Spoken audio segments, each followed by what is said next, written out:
Hello, good evening. It's Paul Cherry here at Paul Cherry Trains, home of Bedstow Junction. Now tonight we'll be looking at 4 different locomotives, hopefully.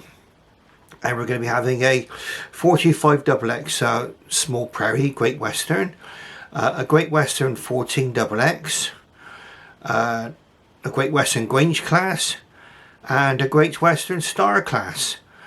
And I hope you enjoy watching this video, and I'll be back with you quite shortly with a running session. Thank you very much. Hello, good evening and welcome to tonight's running session. Now the first locomotive we're going to see running tonight is going to be a 4575 class Small Prairie. And actually comes from the station quite well there. Over the points there. Perfect, lovely. Okay, so let's bring her forward and we'll talk about this particular model.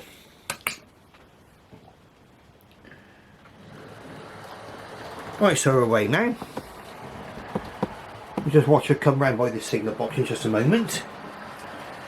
Prairie tank. A prairie tank has got a 262 arrangement. Okay.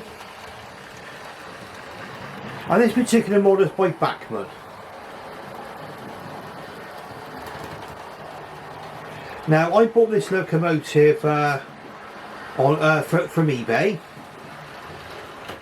And it has had a bit of I've had 1 or 2 troubles with it, unfortunately, which I've actually documented in my videos. One of the ones was a crank pin came out, taking the valve gear with it, unfortunately. And the other ones now, you'll notice it's a little bit clunky over points. It's the only locomotive I've got which is clunky over that particular point up there, which is the curve point. Everything else, it runs over it smoothly. So I'm investigating this further. Something I did notice with this particular one is that the rear pony truck would do derailing every now and again. So what I've done is I've tried adjusting it and everything else, and it's still been problematic slightly every now and again. So I've ordered a new pony truck just to see if that actually fixes it. That's actually going to be coming quite shortly now. Another thing I've noticed as well is that the gauging of the wheels are quite close together as well.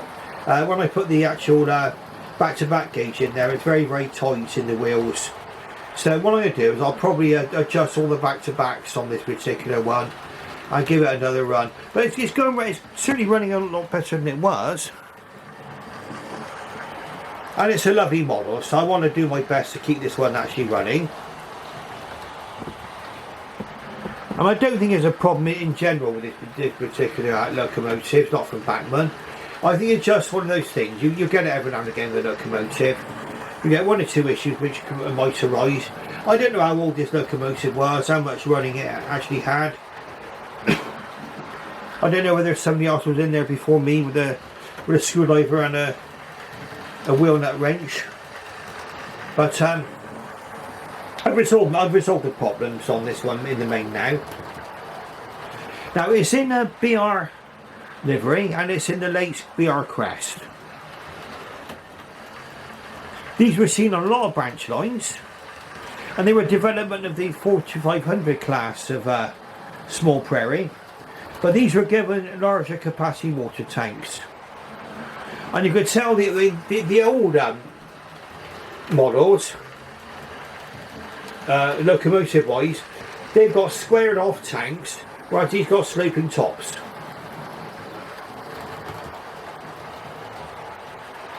You could tell this is one of the later series, and these are all withdrawn in about the mid-1960s.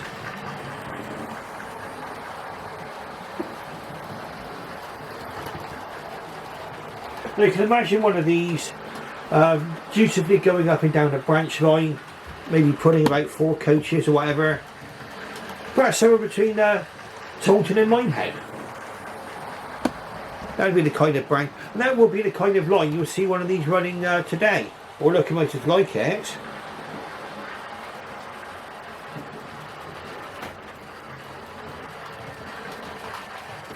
The last 4 of these locomotives were withdrawn in December 1964, but 11 of these actually survived into preservation, which actually goes to show what value these have got in branch line operation.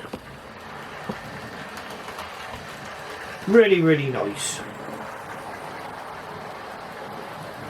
Now what I'll do is I'll give you further updates as I do further work on this locomotive. And one of the reasons actually is that I do go ahead and do this. I like working on my locomotives. Obviously nobody likes problems to arise, but when they do, I like to do what I can to try and solve them.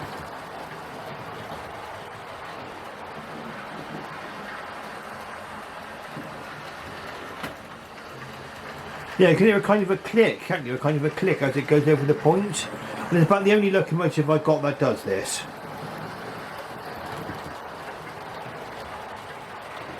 Let's say, if you go back to basics on this, I mean, what I will be doing is, well, there was a rear pony truck that I had trouble with a few days ago. So I've ordered, like I said, I've ordered a new rear pony truck, and we'll see how we get on with that. And then if the rear pony truck does not change it for the better, then I'll be checking the back-to-back of the driving wheels with a back-to-back gauge and adjusting accordingly. And hopefully we'll get this one up and running over points perfectly well.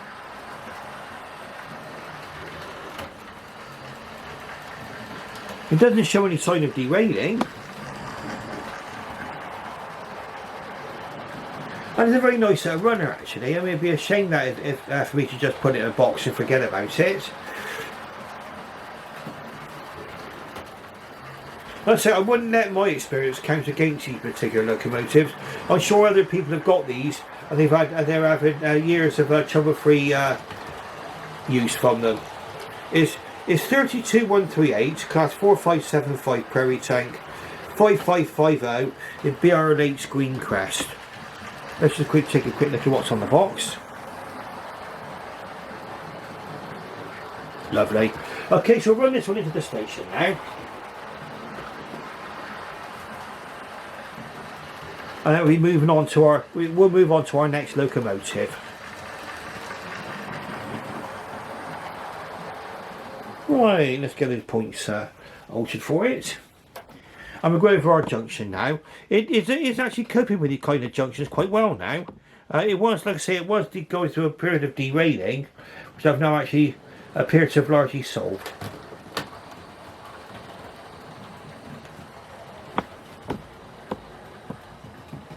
There. Right, our next locomotive is a model by Dapol. Oh, and in case you're interested, the two coaches which are being pulled by the Small Prairie, those were BR Mark 1 coaches by Hornby. Now this is going to be an Airfix Dapol combination coming out of the station now. And it's a 14XX, it's an 042 engine by Dapol, and the coach is by Airfix.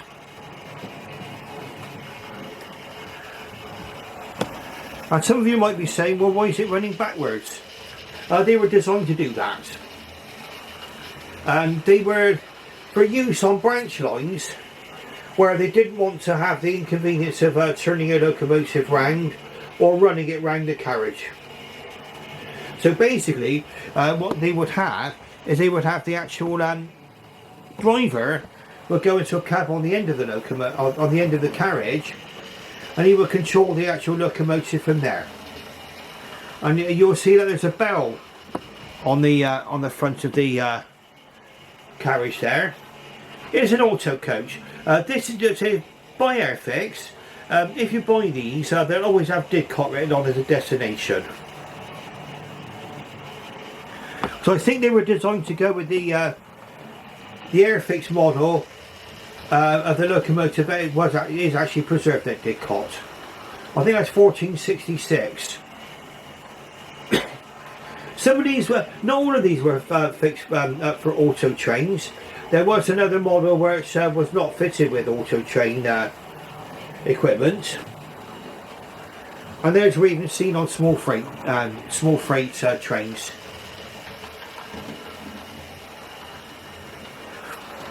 And for me, how it relates to my local area, I can imagine this one possibly running up and down the Cleveland branch, which was a terminus, and in fact that's where they were used quite a lot.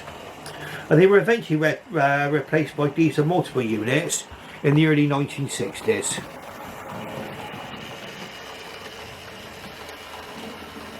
Something you don't get on these models, and it's the same again with the Hornby one, as far as I'm aware, the Dapol version, which you see here now in the Airfix version, you don't get front cab windows. But I mean, I did buy this model back in the mid 1990s. I bought this actually at a toy and training fair, I think it was, or it may have even been a model rally exhibition which had trade stands. And for any of you who've got any complaints about prices today, okay,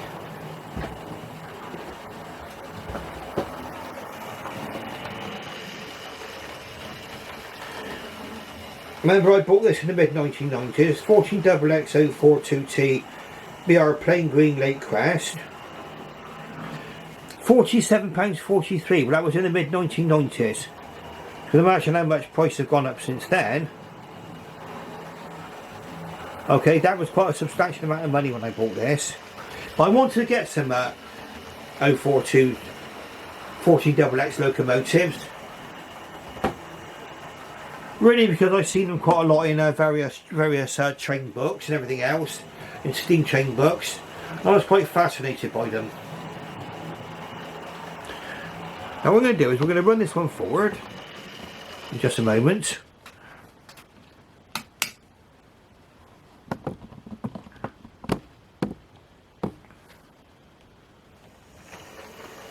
And we're going to run this one into the station, so we can imagine this one's been I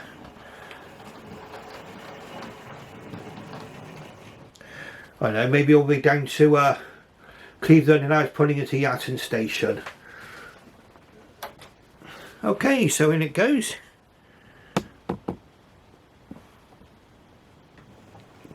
These little 042 locomotives actually handle points very, very well. You can see that fly over the points without any problem whatsoever.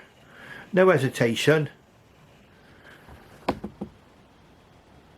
Lovely. Right, so our next locomotive we'll be moving on to now is going to be a Grange class. Now, the Grange class is one of a series of mixed traffic locomotives built for the Great Western Railway. We'll see it down there now. It's in BR black with the early crest. And yes, you'll probably say, some of you will see my other videos, it looks very, very similar to my Hinton Manor by Dapol, because that's in exactly the same livery and they're very similar looking locomotives. The only main difference between the two is the size of them. They're twin cylinder mixed traffic locomotives. The smallest was the Manor, the middle size was the Grange, and the largest of them were the Hall class. Now we're going to bring this one out to the station and we'll talk about this particular model.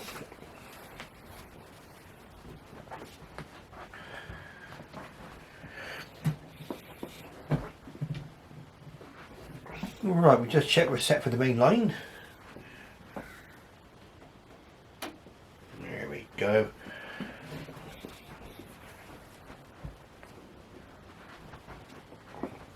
Oh, sorry, set for the siding going into the main line. And back we go. Sorry, my hand got in the way slightly there. We're right by the controller. As you see, very, very smooth. Running out to the station there. And over that curve point, no problem whatsoever. We'll just go into forward gear.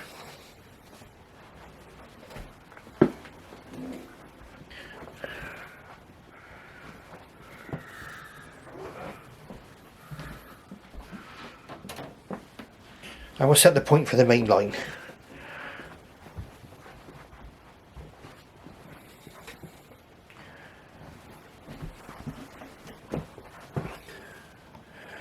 Now I bought this model second hand,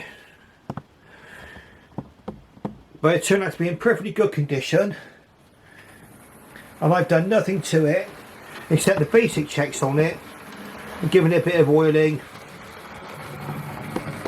Really nothing more than that. Well, I did add a loco crew in there as well in the cab. We're putting 3 Hornby Great Western Railway coaches, and this model itself, this locomotive is by Hornby.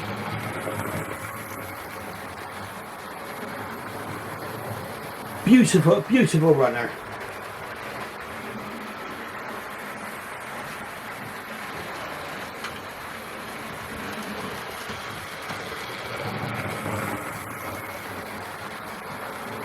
Now I know Hornby have come under a certain amount of criticism lately, and I made a video talking about the Hush Hush. I never bought one, but I saw enough from other people's reviews to make a video myself on that. That's one of the rare occasions where there's problems with Hornby, as far as I know. This is when they get something right. And when Hornby gets something right, boy, do they get it right, okay? And this is one of those occasions. Well, this model came from 2005 as R2403, and it's July 05 on there, look, 705. They used to put stamps on there, the model number and the month and the year. So this model is in fact about 18, getting on for 18 years old, and is running perfectly well. Nothing's ever fallen off of it.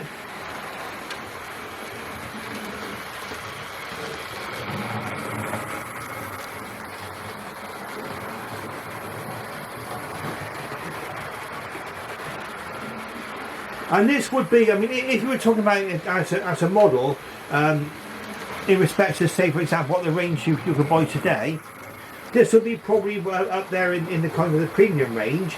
It's got a separately fitted darts on the smoke box. As far as I'm aware, it's got sprung buffers. In fact, we'll find out in just a second. It does have them. I'm sure it has. Let's have a look, shall we? Oh, we get quite right sprung buffers. It does, fantastic. It has a full plate for the tender. The full plate, that fills up the gap between the tender and the locomotive. And it's fairly well represented on this particular one.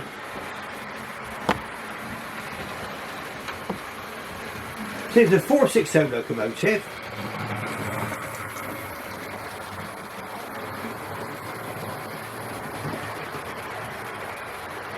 Really nice. I hope you're enjoying this running session as much as I am. And what we're going to do is, because of my limits on my camera, I've been caught out a few times now. I'll probably stop the camera at some point, probably just before I bring out the last of the locomotives, so we don't get the video sort of kind of stopping when I'm in full flow. Now, luckily, the ruling which made people have to have a half-hour limit on their cameras, pardon me, voice went then, is now been repealed. It was suddenly brought in by the EU, and it said that all cameras had to have a half-hour recording limit, or some kind of recording limit, otherwise they would be, I don't know, sort of put into some kind of tax bracket, and you don't have to put the tax on them. The problem is, though, with a half-hour recording limit, is that you could be sort of like in full flow, and if the camera just stops, you don't realise you stopped recording. And that has in fact ruined quite a number of my videos in the past. Because you don't know where you actually stopped unless you play the whole thing back again, and you kind of lose your thread, unfortunately. So the only way around that is to get way before the half-hour limit, stop the recording, and start it up again. And away you go again. Right, so we're going to run Derwent's Grange into the siding just a moment. Before we do, like we say, is our 2403 BR early 460 6800 Derwent's Grange. Grange class Derwent's Grange. There we are, Derwent Grange, lovely. You can see you could really kind of age these very often by date them by the packaging. Like you can see, it's not a block of ice packaging, it's polystyrene. And that kind of splits in half. It looks like a top and bottom half to it. I don't mind it. It's quite a reasonably nice way of doing it. It wouldn't be everybody's cup of tea, but I don't mind it. Now then, let's have a look and see. Now we just put her in to the station, and we're moving on to our very last locomotive. Now the Grange class, well, we've got to change the point. I think there were 80 of these built. There was intended for there to be more, but the actual building programme was actually stopped by World War II. As a lot of things were interrupted by World War II. And none of these actually found their way into preservation.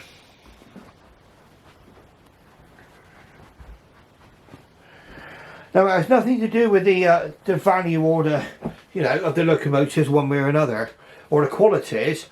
It's just that they were probably sent to none of them were sent to the Woodhams scrapyard, Die Woodhams in Barry, where a lot of locomotives waited for years to be cut while they were busy cutting up wagons. And luckily, a lot of preservation societies were able to step in and sort of put their money down and lay claim to the locomotives. And it was from Woodhams scrapyard that a lot of locomotives were actually saved. But that may be the reason why none of these were saved, is that they didn't make their way into that particular scrapyard. There we go, beautiful Grange class. Oh yeah, lovely, absolutely lovely. There we are, you can see it. And it's actually, you can see it sort of in front of the last locomotive we're going to see, which is the Star class. Okay, now the Star class, there are two different generations of locomotives in a way. Is that Churchward designed the Star class. That's an earlier locomotive, and that's got a cutout on the side of the cab, and it's a smaller cab. You can always tell a Collet design because it's got the side window and the cab's larger. Right, so what I'm going to do is I'm going to stop the camera, and I'll restart the camera to record the last particular locomotive. Okay, so just bear with me.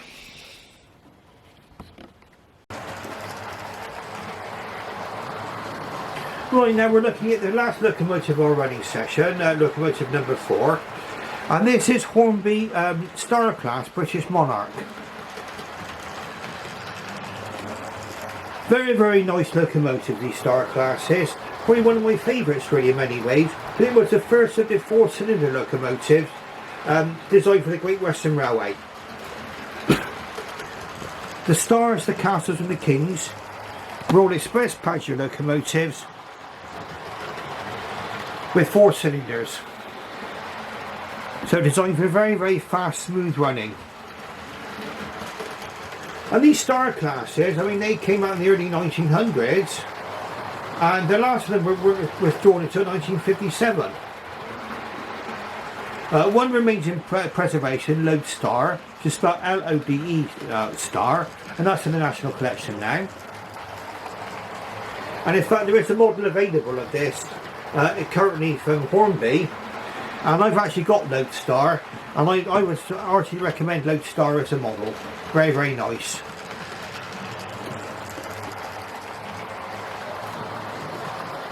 I've added loco crew to this particular locomotive.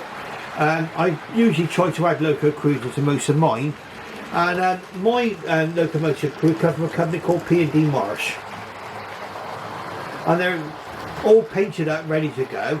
In fact, we'll probably try and have a look at this loco crew in a moment, just so you can actually see it. Now this particular locomotive, I did have to replace the gear sets in it. It had developed a little bit of noise when it was running forward. It was still running okay, but it was making a bit of a distracting noise. So what I've done, the gear set I ordered from Hornby itself, and really once the body was off, I removed the motor basically. The gears was pulled out. It was easy as anything to change, and up and running and nice and quality now. Beautiful running locomotive this.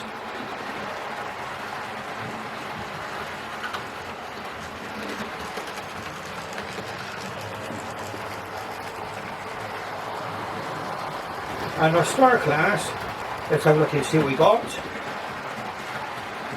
Bear with me just a moment.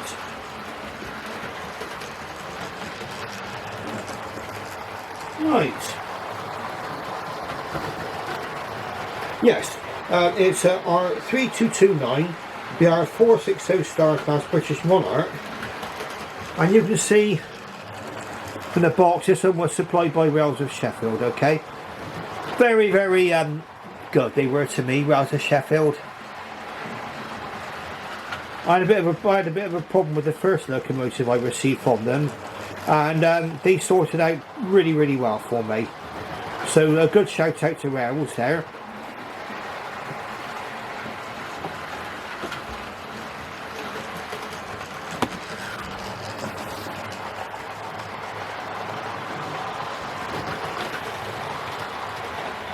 So I hope you've enjoyed watching this running session tonight. Time's getting on a little bit, it's getting towards 10 o'clock at night. It's Saturday night actually. It's February the 18th.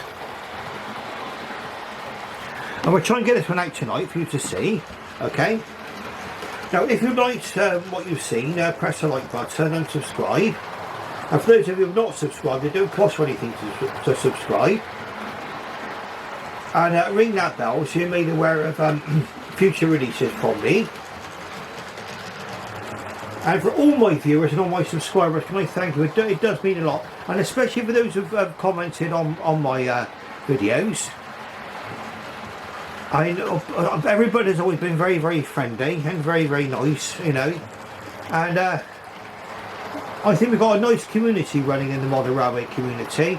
I mean, I like to react to people's videos. If I've missed anybody's, you know, where we've been kind of swapping comments. If I miss anybody's videos, please forgive me for that. I try to catch up as much as I can.